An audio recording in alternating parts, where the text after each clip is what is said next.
It's a crappy way to end a football game.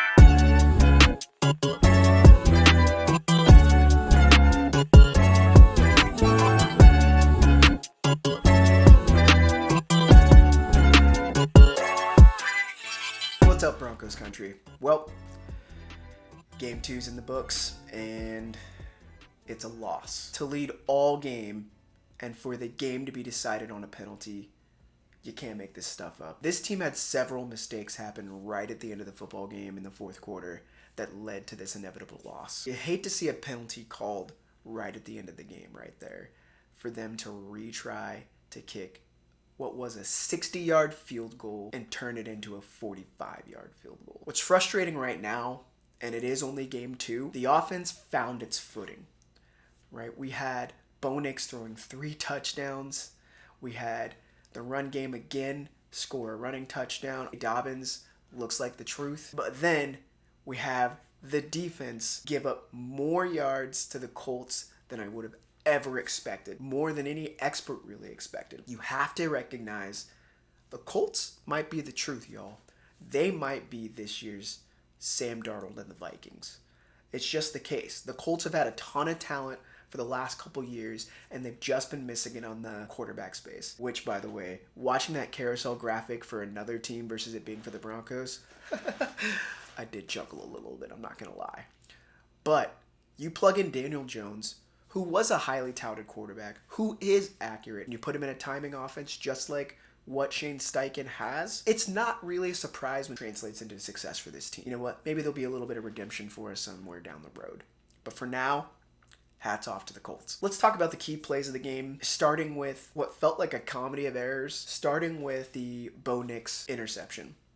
Now, it looks like it was a pick at the line of scrimmage. Fortunately, just the timing of when it happened, Bo Nix was having a phenomenal day to begin with. It seemed to set off just this comedy of errors leading to ultimately the Broncos losing. After the interception, the follow-up series after that, you had J.K. Dobbins spikes the ball, causing a backup penalty of 5 yards, followed by a face mask by Troutman. Now, it's funny, with the J.K. Dobbins spike, he tends to do that after a strong run. It happened earlier in the first quarter as well, I noticed, on one of his longer runs at the beginning of the first or second quarter.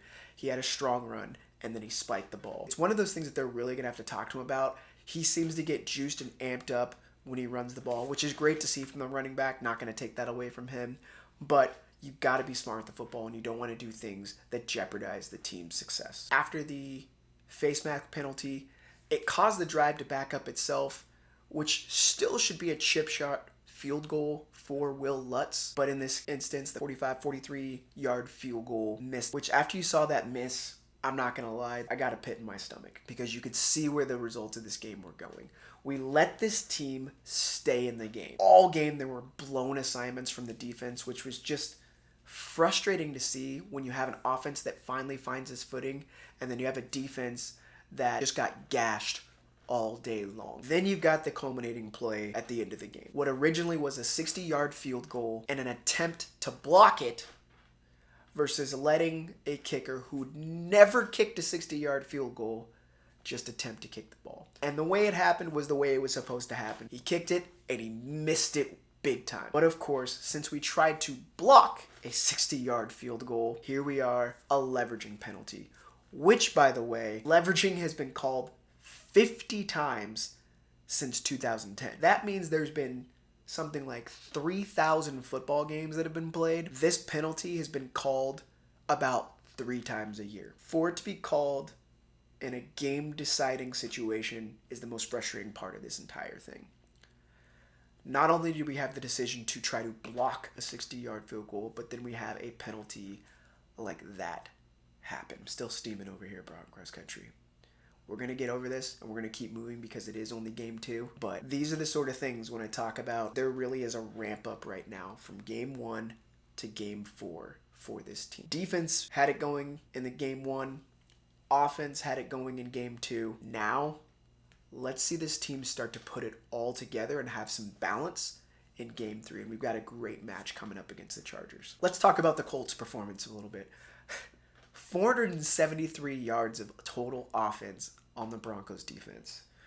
I still can't believe it. Jonathan Taylor, who we knew was out for some redemption, got his revenge. 25 carries for 165 yards, plus 2 catches for 50 yards. That boy gashed us. Daniel Jones, 23 of 34, 316 yards and a touchdown. That hurts. That hurts, I'm not going to lie. We talked about Tyler Warren, and guess what? Once again, no answer for the tight ends. He looked like the Colts Joker. I thought we were supposed to have the Joker. Nope. Colts had it on us. The Colts seem to have figured out their Joker situation. I'm waiting for the Broncos to figure out their Joker situation. We have Evan Ingram. He's been a non-factor so far. Now let's talk about the Broncos. The defense, despite giving up 473 yards of total offense to the Colts, they did have a few key stops in the game. 2 stopped 4th down attempts. The Colts were 2 of 6 when it came to the red zone. The frustrating part about this was the defense still continued to allow the Colts to march down the field, and they ultimately scored points on almost every one of their drives. The Colts at this point have not punted in the 2025 NFL season. Who had that on their bingo card? That performance allowed the Colts to stay in the game. From a pressure standpoint, our defense only achieved 1 sack on Daniel Jones. I thought Daniel Jones would be pressured all day, but in this case, Nick Bonito was a non-factor. Zach Allen was a non-factor. It didn't seem like our front 7 was really able to get home at all. Not to mention that our linebackers really seemed to struggle in coverage. The crossing routes, that was just happening all day. You had shallow crossers, you had deep crossers that were just gashing us all day. We're going to have to find an answer for that. I think a lot of that had to do with us playing a lot of man coverage. Man coverage meaning it was one guy for each person going out into passing routes. We're going to have to adjust our coverage when it comes to that. Special teams, setting aside kicking game for a moment, was better, but still not where I expect it to be. Special teams needs to get a lot better. We're still allowing some yards after the catch to happen. I will say Will Lutz is pretty dang phenomenal during kickoffs at kicking the ball and making it land right on the 1 and 2, and the returner having to return the ball. We just have to stop them from getting 30 to 35 yards after that catch. Still needing to get more improvement in that space. For the offense, obviously a real focus from the Colts defense to shut down Courtland Sutton in this game. He still had 6 targets. Unfortunately, only 1 catch for 6 yards, which is why you saw Troy Franklin really break out. Courtland Sutton is such a dynamic receiver that we can't have him disappear in our offense, especially right now. We have to figure out a way to get him the ball. On top of that, RJ Harvey, wanted to see some uptick for him. Unfortunately, his tick went down this week. Now, J.K. Dobbins' performance was still very good, but would love to see the young rookie RJ Harvey because he has some explosiveness in his game as well. Would love to see more tick for him. Felt like we had a little bit more of a Pat Bryant sighting this week. We did see a couple third down conversions for Pat Bryant this week, which was awesome to see. Want to see him continue to get more tick and be incorporated in this offense as well. He is such a possession receiver with the ability to be even more than that in this offense.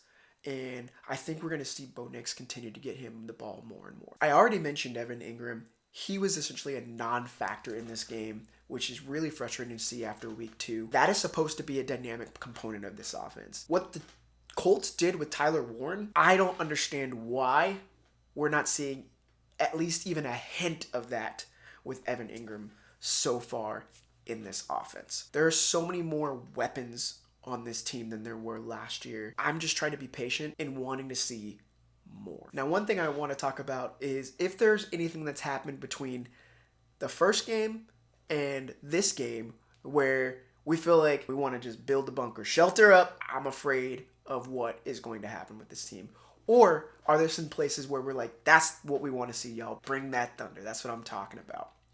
For me, one thing that I want to see more of and continue to see is that running game. There's a clear change from last year to this year when it comes to the Broncos running game. Boy, bring that thunder.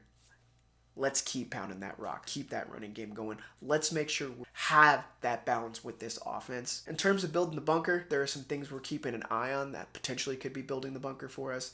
I mentioned the offensive line from game 1. We did see some improvement from the offensive line this time around. 0 sacks happening today.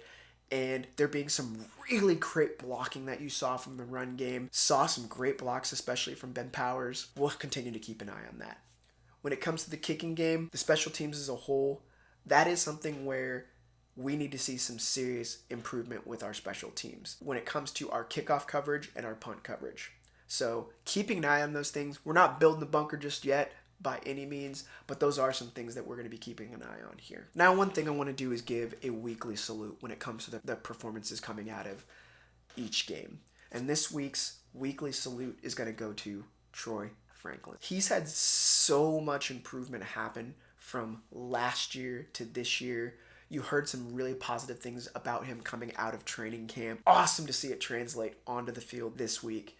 With the emphasis being on taking Courtland Sutton out of the game, you saw Troy Franklin step in, and he basically was the focus for one of the drives that culminated in a touchdown, and that was awesome to see. A big sigh of relief was the over-the-shoulder 41-yard catch. Last year, there were a few over-the-shoulder moments where you frankly started to worry if Troy Franklin could catch over his shoulder.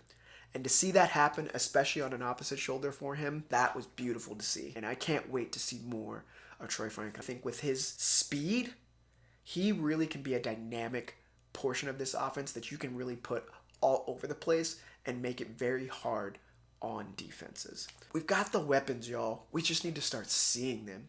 And it was great to see the offense find at least a little momentum. It really does seem like we could have a very balanced team for the Broncos this year. It's only the first quarter of the season, and as I've said before, between Game 1 and Game 4 is really where we want to see the ramp-up start for this team. We want to see some improvement from Week 2 to Week 3, and that is my expectation coming into this week. We're 1-1. We're still starting better than we have since Sean Payton has become the head coach for the Broncos. All we need to do now is keep building. I'm going to go try to get over this loss. We've got the Chargers coming up in a road contest against them.